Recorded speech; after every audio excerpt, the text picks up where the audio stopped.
The wreckage of a Draken scout ship was still cooling near the edge of Sector 7 when the Galactic Concord sent their inspection team to Meridian Station. 3 alien delegates walked the outer docking ring with datapads and quiet whispers, cataloging every human vessel on record. They were building a threat assessment. What they found made them laugh. Docked at the far end of the ring under yellow maintenance lights sat the UES Resolute. She was enormous and ugly. Her hull was the color of old iron, patched in dozens of places with metal that did not quite match. Her forward guns were long and thick, the kind of weapons that looked like they belonged on a fortress, not a starship. Her frame was boxy, angular, and completely graceless. She looked like someone had built a warship out of stubbornness and left it out in the weather for a century. Ambassador Drell of the Veth walked the length of her docking berth slowly. He was a tall creature, gray-skinned, with 4 narrow eyes that moved independently. He stopped at the bow and stared up at the hull plating. One of his aides made a note.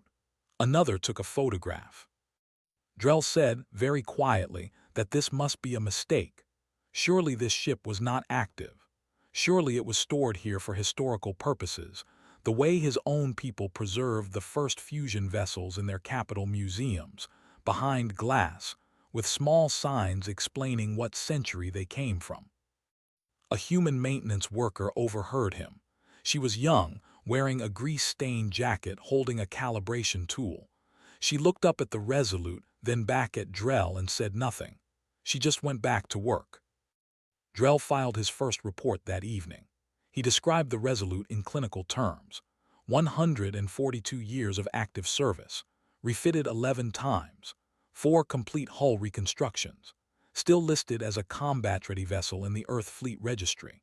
He noted that her drive systems predated the current war by 60 years. He noted that her targeting computers used a hybrid optical-mechanical system that the Concord had classified as obsolete in their own fleet assessments. He concluded his report with a single recommendation.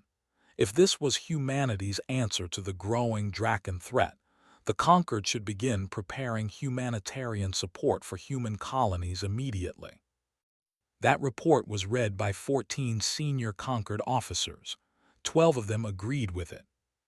What Drell did not write in his report, because he did not think it was relevant, was what he saw when he looked through the porthole of the Resolute's forward gun deck. He saw people, not maintenance crews, not technicians running diagnostics. He saw a full gunnery team running a live drill in silence, moving around those enormous old cannons with the kind of focused precision that comes from doing something so many times that the body no longer needs to be told what to do next. He saw a woman with short hair and a hard expression calling ranges from memory, not from a screen. He saw a man on his back under a loading assembly, adjusting something by feel with his eyes closed. He did not write that down. It did not fit the conclusion he had already reached. 3 days later, Admiral Sione Toffa called a fleet briefing, 12 ships in the sector.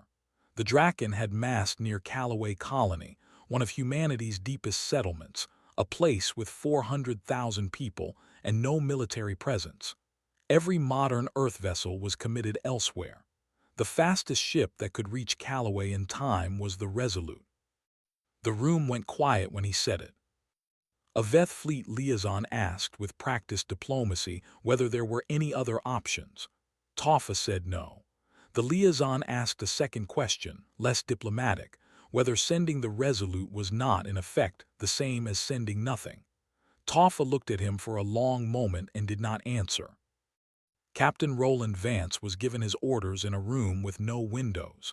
He was a man in his late 50s with gray at his temples and a face that had spent too long under recycled air. He read the orders once, folded the paper, and put it in his breast pocket. He asked the Admiral only one question. He asked if the Resolute had been fully resupplied. Toffa said yes. Vance said he would depart at 400.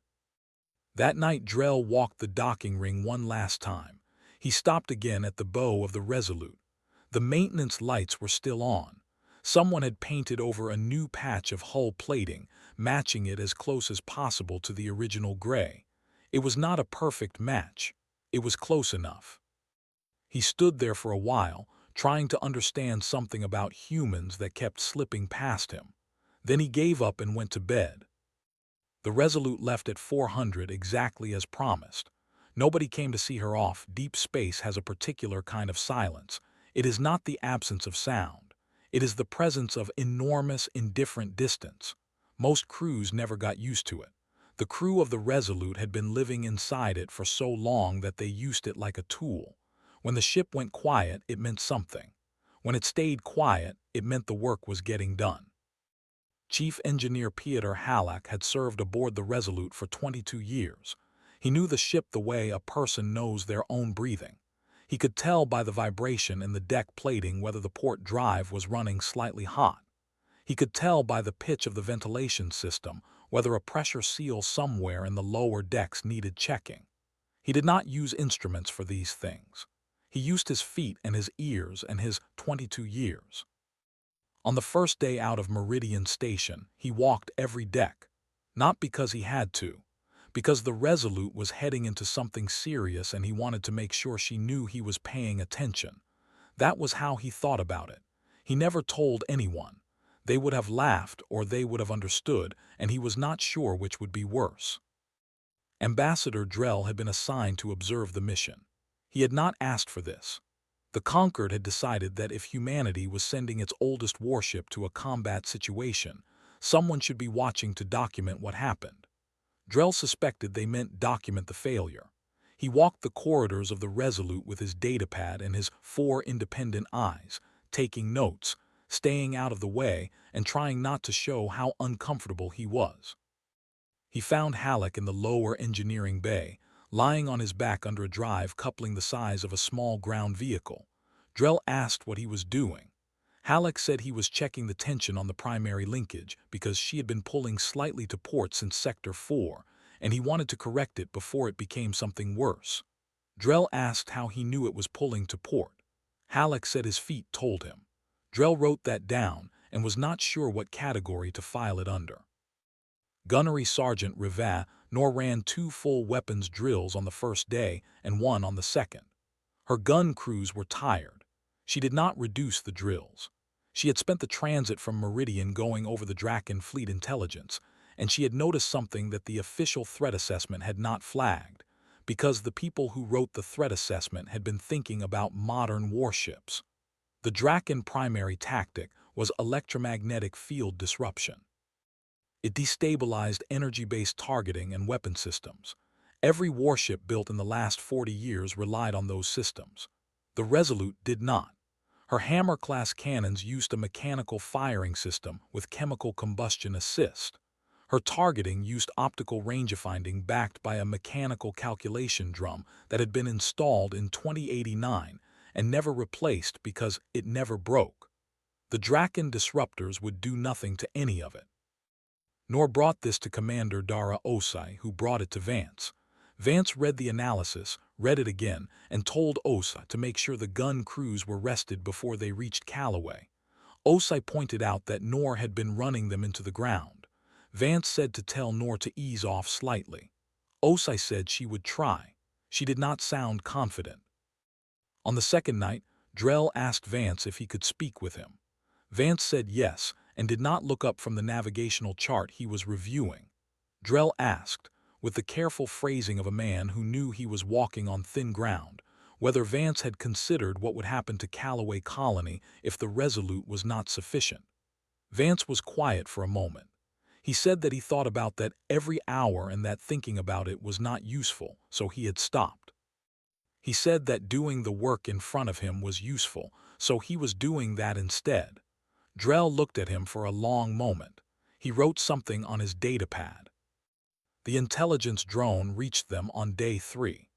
The updated Draken fleet composition came through on the main screen in the tactical room. 12 vessels, 3 cruiser class. The rest were destroyers and fast attack ships. Osai laid it out in flat numbers, 12-1. She said it quietly, not because she was afraid, but because saying a number like that loudly seemed like the wrong thing to do. Vance called a full crew briefing. He spoke over ship-wide comms. He did not tell them they would win. He did not tell them it would be close. He told them the numbers, and he told them the date and time of projected Draken arrival. He told them that the Resolute had been in worse positions and had come out the other side. He said the word worse very carefully because he meant it.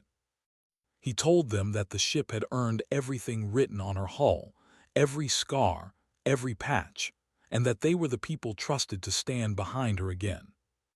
The ship stayed quiet after he signed off. It was a different kind of quiet than the silence of deep space. It was the quiet of 400 people making up their minds. Callaway Colony appeared on long-range sensors 6 hours later. Drell stared at the small blue dot on the screen.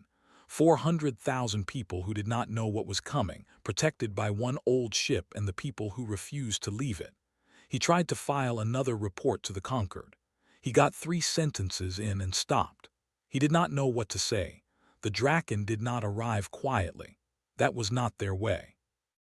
They came out of transit in a tight formation, 12 ships folding back into real space in under 4 minutes, close enough that their drive wakes overlapped and turned the sensor screen into a wall of static before it resolved. It was a display, a statement written in physics. We are here, and we are many, and we arrive together. It was the kind of entrance that was meant to end negotiations before they started. Commander Urash stood at the forward console of his flagship and looked at the image of the vessel that had positioned itself between his fleet and Callaway Colony. He looked at it for a long time. One of his officers asked if the human ship was the correct target. Urash said yes. The officer asked if there was perhaps a second human vessel they were not yet reading on sensors. Urash said no. There was a pause on the bridge. Then somebody laughed. Then several people laughed. Urash opened a broadband channel. His translator rendered his words into standard.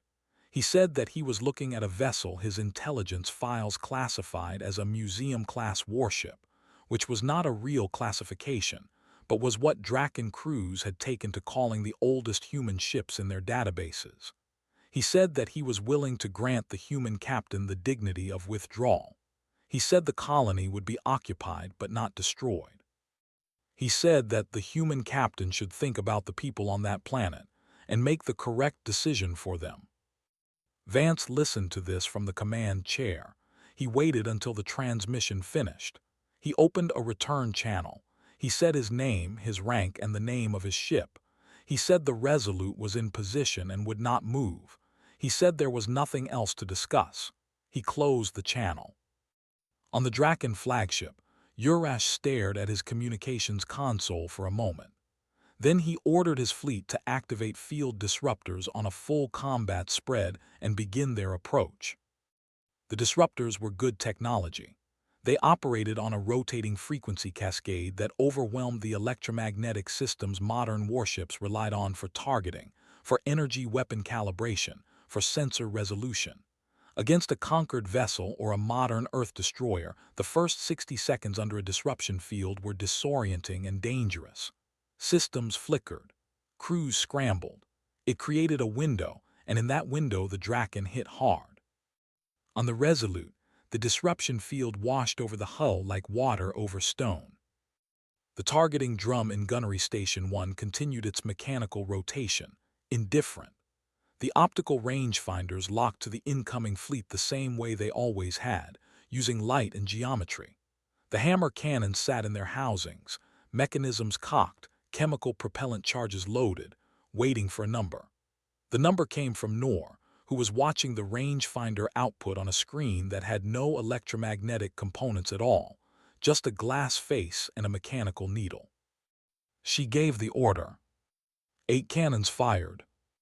The sound moved through the hull like a fist through a drum, not the sharp crack of energy weapons, something heavier and more final. The rounds were not fast by modern standards. They did not need to be. They were the size of ground vehicles, and they were going in the right direction, and nothing was going to stop them. 2 Draken light destroyers came apart, not damaged, not disabled, apart. The kinetic force of the impacts was not something their hulls had been designed to absorb because nobody had designed modern Draken hulls to absorb that. Energy weapons dispersed over shielding. Mass drivers did not care about shielding. They asked only one question: is this object in the way? The destroyers were in the way. The third round clipped the leading Draken cruiser along her forward section.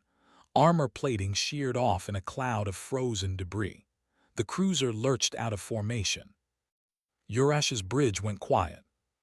He had seen Hammer-class guns in historical records, old Earth technology, heavy, slow to reload, limited ammunition. He had read the threat assessment. He had read that the field disruptors would neutralize targeting. He had not considered, not once, that the targeting might not use fields. He had not considered that a ship 142 years old might have systems that were simply too old to disrupt. The disruptors were designed around a threat model that the Resolute predated by 80 years. He stared at the expanding debris field where two of his ships had been and tried to recalculate. On the Resolute's gun deck, Nor's crews were already reloading. It was not a fast process. The hammer cannons were mechanical and large, and they required crews to do real physical work. The loading assembly rumbled and clanked. The smell of propellant was sharp and chemical and filled the compartment. Her crews moved through it without slowing. They had drilled this for 3 days straight. Their hands knew the sequence. Drell had made his way to the bridge during the disruption field deployment. He had expected to see systems failing, crews scrambling. He had expected the controlled panic that preceded a bad outcome. Instead, he found Vance in his chair, watching the sensor screen, one hand on the armrest. Osai was calling out updates in a level voice. Nobody was running. The lights had not changed. The ship was doing what it was supposed to do. Drell looked at the sensor screen and saw the debris from 2 Draken vessels drifting in a slow arc. He looked at Vance. Vance was not celebrating. He was watching Urash's fleet reform. He was already thinking about what came next. Drell closed his datapad. He did not file a report that evening. Urash adapted. That was the honest truth of him. He was not a fool, and he did not stay surprised for long. He pulled his remaining 10 ships back and spent 11 minutes doing something most commanders would not have had the patience to do. He stopped attacking. He watched.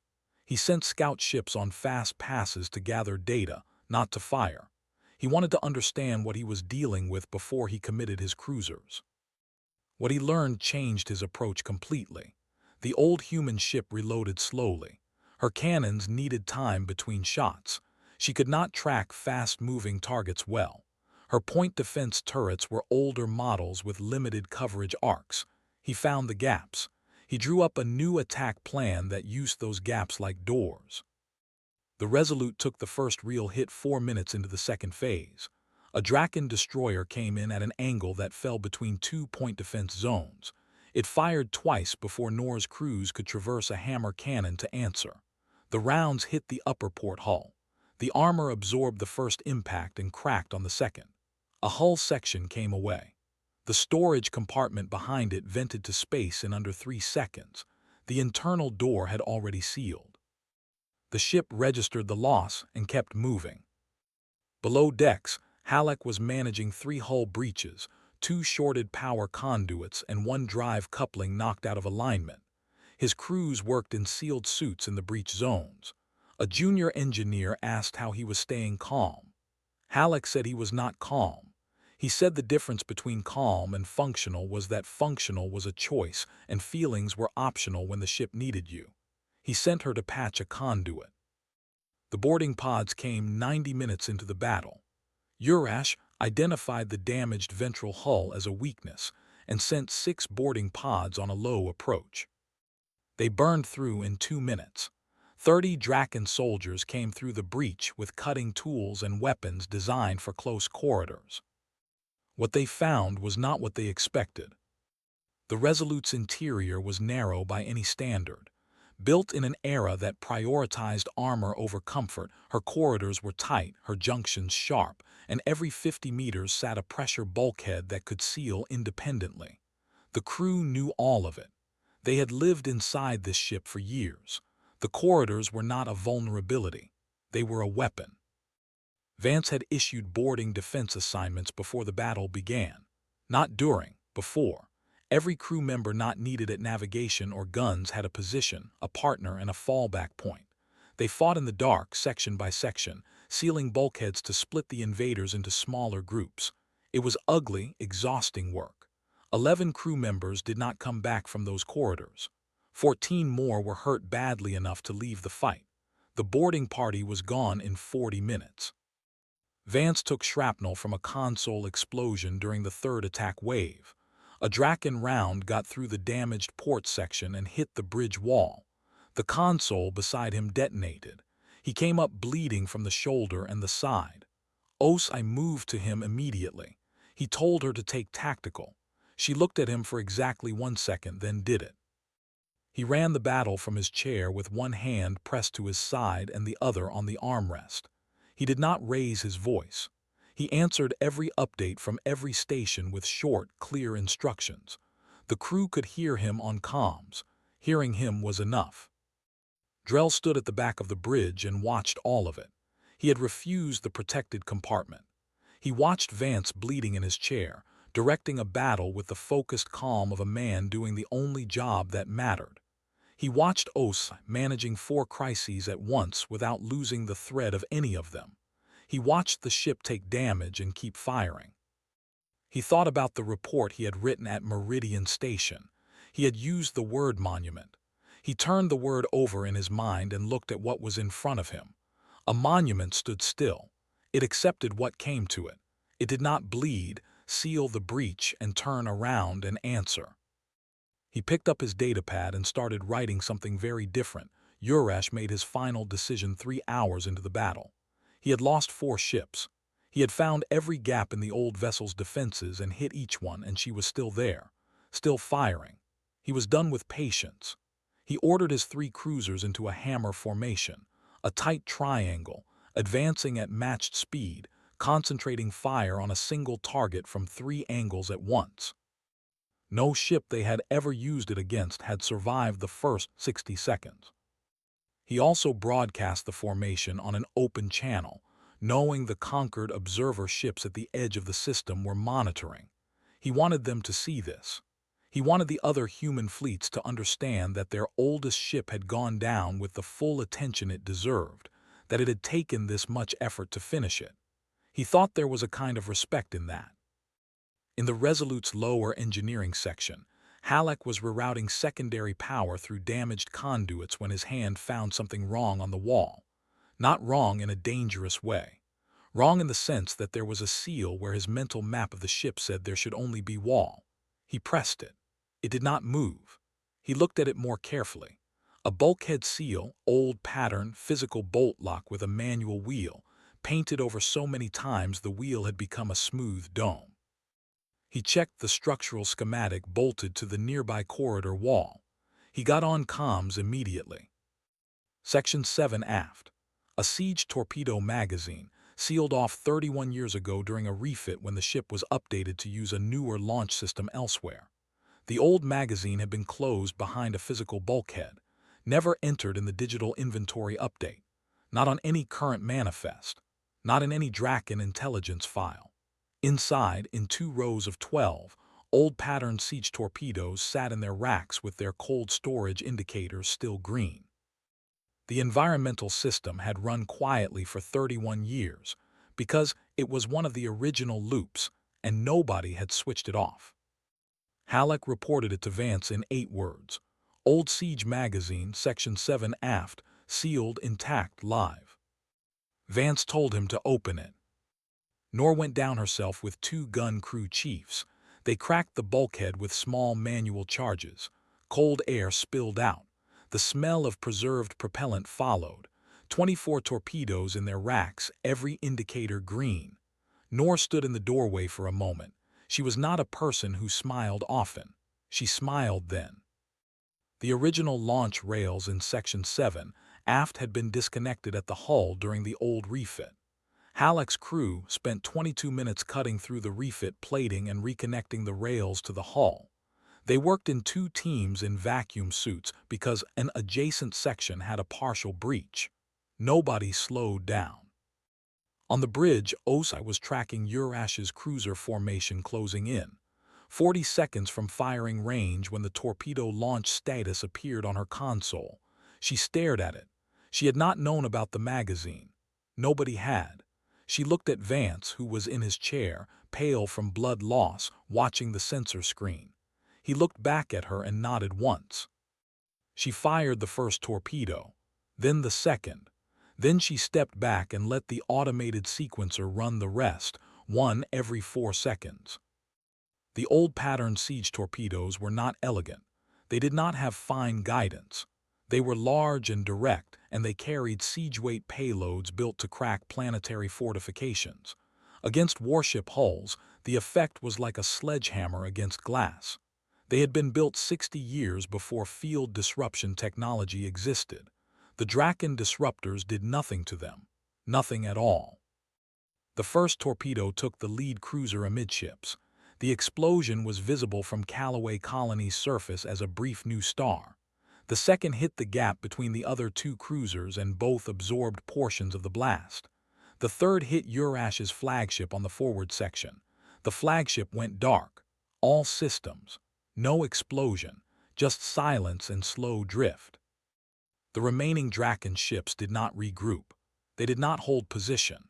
They ran individually in different directions, and the running started before the fourth torpedo reached its target. There was no order given for the retreat. There was no organized withdrawal.